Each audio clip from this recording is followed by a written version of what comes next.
భారతదేశంలో అత్యంత నిజాయితీపరులైన లీడర్లు ఎవరన్న ప్రశ్నకు ఆశ్చర్యకరమైన సమాధానాలు వచ్చాయి. ఓ క్రెడిబిలిటీ సంస్థ జరిపిన సర్వేలో ఊహించిన పేరు టాప్ 1 ప్లేస్లో వచ్చింది.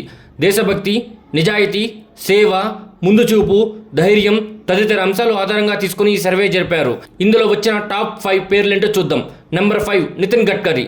ఇన్ఫ్రాస్ట్రక్చర్ మ్యాన్ ఆఫ్ ది ఇండియాగా గడ్కరీని పిలుస్తారు. వృత్తిరీత్యా న్యాయవాది, వ్యాపారవేత్త అయిన గడ్కరీ బీజేపీలో కీలక నేత. రహదారులు, ఫ్లైఓవర్ల నిర్మాణం తక్కువ కాలంలోనే ఎలా పూర్తి చేయవచ్చో ఆయన చూసి నేర్చుకోవాలి. సున్నితమైన వ్యక్తిత్వం ఉన్న గడ్కరీ సబ్జెక్టు విషయానికి వస్తే తాట తీస్తారు. అనుకున్న పని అనుకున్న సమయంలో పూర్తి కాకపోతే ఏమాత్రం ఉపేక్షించరు. ఈరోజు ముంబై ప్రజలు ట్రాఫిక్ సమస్య బారిన పడకుండా హాయిగా ప్రయాణిస్తున్నారంటే కేవలం గడ్కరీనే కారణం. 1990లో మహారాష్ట్ర రోడ్లు రహదారుల మంత్రిగా ఉన్న సమయంలో ముంబై పూణే ఎక్స్ప్రెస్ హైవే పనులను 3 ఏళ్లలో ఎలా పూర్తి చేయవచ్చో జనానికి చేసి చూపించారు.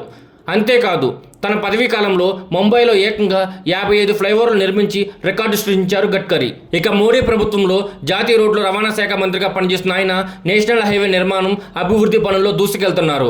అంతే ఎందుకు, ఏమాత్రం ఓటు బ్యాంకు లేని ఈశాన్య రాష్ట్రాల్లో బీజేపీ విజయం వెనుక తను కీలక పాత్ర పోషించి గడ్కరీనే. ఎందుకంటే జాతీయ రహదారులు, ఈశాన్య రాష్ట్ర రహదారులు ఏకం చేయడమే కాదు, ఆ రాష్ట్రాల్లో కూడా సరైన రీతిలో నేషనల్ హైవేల నిర్మాణం చేపట్టారు. నిజాయితీకి మారుపేరైన గడ్కరీ తాను చేసే పనిలో రాజకీయం వెతుక్కోరు. అంతా జనహితమే ఆయన మతం. అందుకే ఆయన ఈ రేసులో నెంబర్ 5గా నిలిచారు.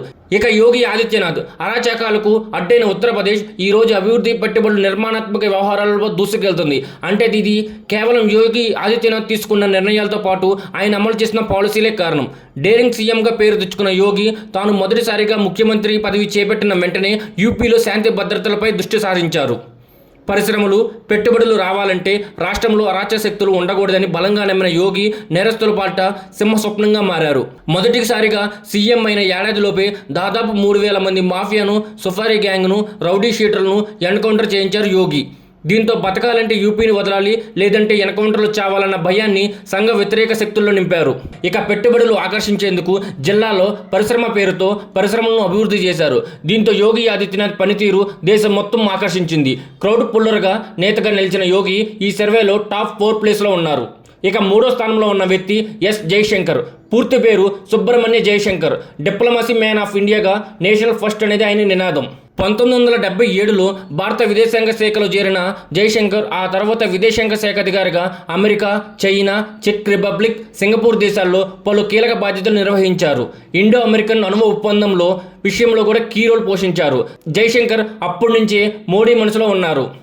రిటైర్డ్ అయిన తర్వాత టాటా సన్స్ కంపెనీలో గ్లోబల్ కార్పొరేట్ అఫైర్స్ విభాగానికి అధ్యక్షుడిగా పనిచేశారు జైశంకర్. మోడీ ప్రధాని అయిన తర్వాత విదేశాంగ శాఖ నిర్వహించారు సుష్మితా స్వరాజ్. అయితే ఆమె మరణం తర్వాత ఆ శాఖను ఎవరు భర్తీ చేస్తారన్న దానిపై తీవ్ర చర్చ జరిగింది. అదే సమయంలో ఎవ్వరూ ఊహించని విధంగా జైశంకర్ వెలుగులోకి తెచ్చారు ప్రధాని మోడీ. 2019 మే 30వ తేదీన మోడీ 2వ మంత్రివర్గంలో విదేశాంగ శాఖ మంత్రి బాధ్యతలు స్వీకరించిన జైశంకర్ ఇంటర్నేషనల్ అఫైర్స్ మీద తీవ్రంగా దృష్టి సారించారు. యూరోపియన్ మీడియాను ఒక రకంగా షేక్ చేశారు. ఐస్లాండ్ వేదికగా జరిగిన ఆర్కిటికల్ సర్కిల్ ఇండియా ఫోరం సదస్సులో ఓ యూరోపియన్ జర్నలిస్ట్ ప్రశ్నకు దిమ్మ తిరిగే సమాధానం ఇచ్చారు జైశంకర్. యూరోప్ దేశాల బాధ ప్రపంచ బాధ అంటూ మొదలుపెట్టిన ఆయన ప్రపంచ దేశాల బాధ యూరోప్ దేశాలకు పట్టదంటూ చురకంటించారు. ఈ సమాధానంతో యూరోప్ దేశాలన్నీ కంగుతిన్నాయి. ఆపరేషన్ సింధూర్ విషయంలో కూడా జైశంకర్ చాలా కీలకంగా వ్యవహరిస్తున్నారు. అందుకే నిజాయితీ నేతల జాబితాలో ఆయన 3వ స్థానంలో ఉన్నారు. నరేంద్ర దామోదర్ దాస్ మోదీ. Simple version Narendra Modi. భారతదేశ రాజకీయాలను 3 దశల్లో చూడాలి. మొదటి దశ నెహ్రూ అండ్ కంపెనీ, అదో 20 సంవత్సరాలు. ఆ తర్వాత 2వ దశ ఇందిరాగాంధీ అండ్ కో, ఇదొక 30 సంవత్సరాలు. ఈ 2 దశల్లో దేశ రాజకీయం ఈ ఇద్దరు చుట్టూ మాత్రమే తిరిగేవి. ఆ తర్వాత కూడా బలమైన నేతలు దేశాన్ని పాలించిన కాంగ్రెస్ మద్దతు ఉన్న ప్రభుత్వాలు అవ్వడంతో ప్రతి నిర్ణయం టెన్ నుంచి మాత్రమే మొదలయ్యేది. సూటిగా సుత్తి లేకుండా చెప్పాలంటే ఆ పాలనంతా కిసిడి రాజకీయం. నేతలకు అర్థం కాదు, జనానికి ఎక్కదు. 2 ఏళ్ల యూపీఏ పాలన మీద విసుగు చెందిన జనానికి మోడీ ఆశాదీపంలా వచ్చారు. అప్పటి నుంచి దేశ రాజకీయాల్లో 3వ దశ మొదలైంది. ఎవ్వరూ ఊహించిన విధంగా గత 60 ఏళ్లలో జరిగిన విధంగా పాలన సాగుతుంది. పాలనలో ఎక్కడ అవినీతికి తావులేదు. కేవలం ప్రజా సంక్షేమం, దేశ అభివృద్ధి అన్నదే నినాదంగా మోడీ పాలన సాగించారు. Digital India, make in India, పెద్ద నోట్ల రద్దు తదితర కీలక నిర్ణయాలతో ప్రపంచాన్ని ఆకర్షించారు. అంతేకాదు భారతదేశంలో ఏ దేశ ప్రధాని వెళ్ళని దేశాలకు కూడా వెళ్లారు మోడీ. అమెరికా అధ్యక్షుడి ముందు సగర్వంగా నడిచారు. ముఖ్యంగా ఆయుధాలు దేశంగా తయారు చేసుకోవాలంటే అమెరికా భూచీఘాతంలో వెంటాడేది. కానీ మోడీకి ఏమాత్రం భయం లేదు, దేనికి భయపడలేదు. దేని లెక్క దానిదే అన్న రీతిలో వ్యవహారాలు నడిపారు. సమర్థవంతమైన మంత్రులు, కార్యదర్శుల పాలనతో సాగిస్తున్నారు. విపక్షాలకు నిద్ర లేకుండా చేస్తున్నారు. తాజాగా ఆపరేషన్ సింధూర్ విషయంలో కూడా పాకిస్తాన్ నేతలకు చుక్కలు చూపించారు. అంతేకాదు ప్రపంచంలో అత్యంత ఫాలోయింగ్ ఉన్న నేతల్లో 77% ఓట్లతో మొదటి స్థానంలో ఉన్నారు మోడీ. ఇదేదో వేగంగా చెప్పేది కాదు, వరల్డ్ ఫేమస్ ఆర్గనైజేషన్ స్టాసిస్టా చెప్పిన మాట. అంతెందుకు, మన దేశంలో జర్నలిస్టులకు, మేధావులకు చౌ రామస్వామి గురించి బాగా తెలుసు. తమిళనాడుకు చెందిన ఆయన తొగ్లక్ పత్రికను స్థాపించి అప్పట్లోని ఇందిరాగాంధీకి చుక్కలు చూపించారు.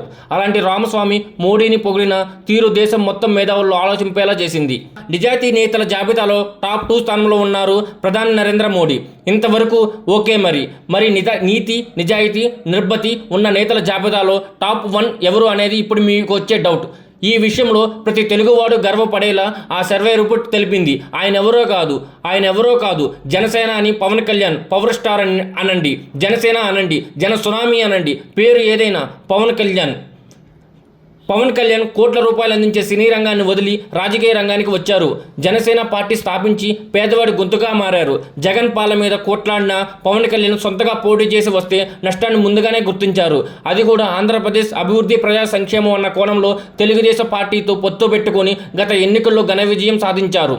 అంతెందుకు, పవన్ కళ్యాణ్ అనే పేరే లేకపోతే మొన్నటి ఎన్నికల్లో టీడీపీకి అన్ని సీట్లు ఏమాత్రం వచ్చేవి కాదు.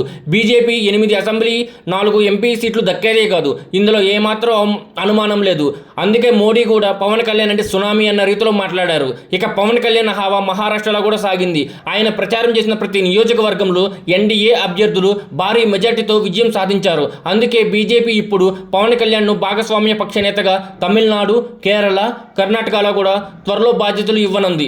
మాస్ లీడర్, క్రౌడ్ పుల్లర్ అయిన పవన్ కళ్యాణ్ నిజాయితీ నేతల రేసులో మొదటి స్థానంలో ఉండటంలో ఏమాత్రం అతిశయోక్తి లేదు.